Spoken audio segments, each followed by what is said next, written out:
Christian अस्पताल छतरपुर में अस्पताल प्रबंधन की लापरवाही के चलते विगत 5 मई को प्रसूता आफरीन कुरैशी की मौत के मामले में सीएमएचओ डॉक्टर आरपी गुप्ता द्वारा गठित टीम ने जांच उपरांत अपनी रिपोर्ट जिला प्रशासन को सौंप दी है। जांच रिपोर्ट में बताया गया है कि क्रिश्चियन अस्पताल में कोई भी शिशु रोग विशेषज्ञ पदस्थ नहीं है। रिपोर्ट के मुताबिक क्रिश्चियन अस्पताल में सिर्फ डॉक्टर शैलेश मसीह और डॉक्टर अलवीना सोया मुरुम स्टाफ नर्स ही एमपी ऑनलाइन पोर्टल पर दर्ज हैं। शेष कोई भी डॉक्टर एमपी ऑनलाइन पोर्टल पर दर्ज नहीं पाए गए हैं। यह अस्पताल प्रबंधन की गंभीर लापरवाही प्रदर्शित करता है। वहीं दूसरी ओर ब्लड रिपोर्ट के मुताबिक भर्ती के समय प्रसूता का हीमोग्लोबिन 12.2 पॉइंट था। ऑपरेशन के बाद 8 पॉइंट और प्रसूता की मृत्यु के पूर्व 6 पॉइंट रह गया, जबकि प्रसूता को खून भी चढ़ाया जा रहा था। विगत 5 मई को मेरी पत्नी आफरीन कुरैशी को लेबर पेन के चलते मसीही अस्पताल में भर्ती कराया गया। मृतिका के पति ने अस्पताल प्रबंधन पर गंभीर आरोप लगाते हुए लापरवाह डॉक्टर्स पर एफआईआर दर्ज करने की मांग की है। वहीं दूसरी ओर पूरे मामले में सीएमएचओ डॉक्टर आरपी गुप्ता ने भी सख्त कार्रवाई करने की बात कही है। मेरा नाम अल्बर्ट चांदू है और मैं मिशन अस्पताल में मैनेजर के पद पर पदस्थ हूँ। सर, आप पे आरोप लगा है कि आपके हॉस्पिटल में गायनेकोलॉजी नहीं है, इस पे आप क्या बोलेंगे? आरोप का जांच कर ले तो अच्छा होगा, क्योंकि ऐसा बोलना कि गायनेकोलॉजिस्ट नहीं, हम इसको स्वीकार नहीं करते हैं, क्योंकि हमारे पास एक नहीं 2 गायनेकोलॉजिस्ट हैं। लेकिन बताया जा रहा है कि जो आपके यहाँ से एक महिला की मौत हुई है, उस मामले में जांच में बताया गया कि वो उस टाइम पे नहीं थी और वो महिला लगभग कितने दिन के लिए वो छुट्टी पर थी या कहाँ थी क्या? जिस दिन ये घटना जो है वो 4 मई 2024 की बात है। तब शाम के 7:30 बजे लगभग मरीज लोग आए हमारे पास, और आने के बाद उन्होंने यहाँ पे एडमिशन लिया। जो प्रोसेस है मैटरनिटी वार्ड में गए, उनका इलाज हुआ, और ये कहना कि डॉक्टर रूपा उस समय छुट्टी पे थी या नहीं थी, ये तो नहीं था। और हमारे यहाँ डॉक्टर, क्योंकि 2 गायनेकोलॉजिस्ट हैं, तो एक दिन एक डॉक्टर कॉल करता है, दूसरे दिन दूसरे डॉक्टर कॉल करते हैं। तो उस दिन डॉक्टर शैलेश का कॉल था और वो कैंपस में उपलब्ध थे, और इवन डॉक्टर रूपा भी कैंपस में उपलब्ध थे, जिनका निवास जस्ट हमारे अस्पताल के पीछे ही है।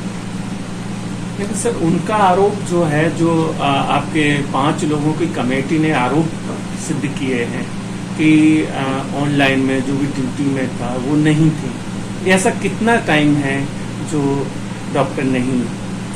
देखिए, डॉक्टर तो हैं, लेकिन जो सीएमएचओ का एक पोर्टल होता है नर्सिंग होम्स के लिए, जिसके अंतर्गत डॉक्टर रूपा वर्गीस का नाम उसमें दर्ज नहीं था, जिसको अस्पताल प्रशासन को जैसे ही पता लगा कि उसमें उनका नाम दर्ज होना है, हम लोगों ने उसकी कार्रवाई की और तुरंत हम लोगों ने उसका नाम पोर्टल में डलवाने कितना समय नहीं था? डॉक्टर रूपा वर्गीस यहाँ अगस्त 2022 से ज्वाइन की है, पहले अगस्त से, और ज्वाइन करने के बाद से लेकर अभी तक का उनका नाम पोर्टल में दर्ज नहीं था।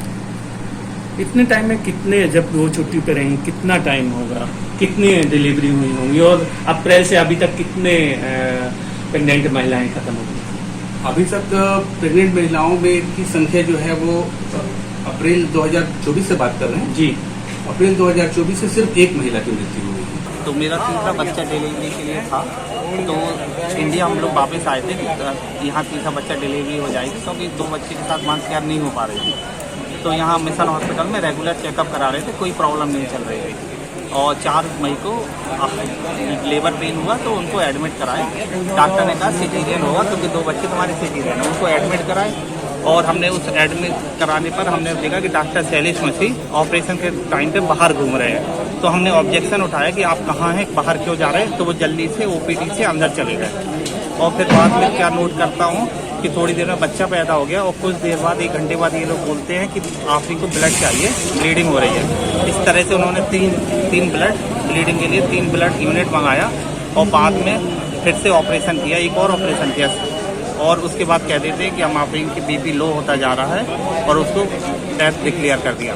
ना मुझसे पूछा, ना कुछ किया, ना मेरी फाइल वापस की, ना मुझसे पेमेंट लिया, और आफरीन को बॉडी को सीधे मेरे घर के एड्रेस पे डिस्पैच कर दिया, और मुझसे बोले आप सर घर चले जाइए, हैं आफरीन की बॉडी घर चली गई है।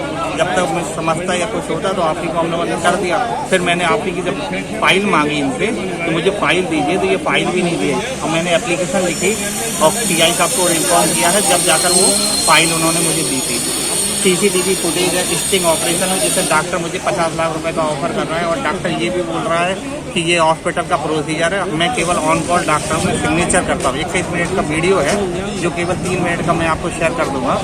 मेरे पास सारे सबूत हैं, सीसीटीवी फुटेज कोतवाली में मौजूद है, लेकिन कोई FIR दर्ज नहीं कर रहा। सब क्या बोल रहे हैं कि हॉस्पिटल का मामला है, CMHO लिख कर दे। CMHO कहता है वीडियो देखना मेरा काम नहीं है, और CMHO क्या करता है, PI से बोलता है बुक क्यों नहीं कर रहा है। ये लोग आपस में एक दूसरे को भेज रहे हैं, पर FIR नहीं कर रहे। हॉस्पिटल को बंद करने की कार्रवाई कर दी है, लेकिन हमें हॉस्पिटल को बंद नहीं कराना, हमें सिस्टम करेक्ट करना है कि जिससे कि कल के दिन हर पेशेंट को डॉक्टर ट्रीट करे।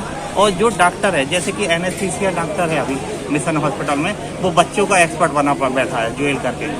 जुएल डॉक्टर जो एनेस्थीसिया डॉक्टर है वही ऑपरेशन कर रहा था उस दिन। CCTV फुटेज में है कि जुएल डॉक्टर ही ऑपरेशन करने जा रहा है। तो सारे प्रूफ हैं CCTV फुटेज क्लियरली है, जो डॉक्टर खुद कह रहा है, लेकिन कोई हमारी बात को सुनने को तैयार नहीं। जाने कौन सी ताकत है जो इनको बचा रही है। क्या चाहते हैं आप?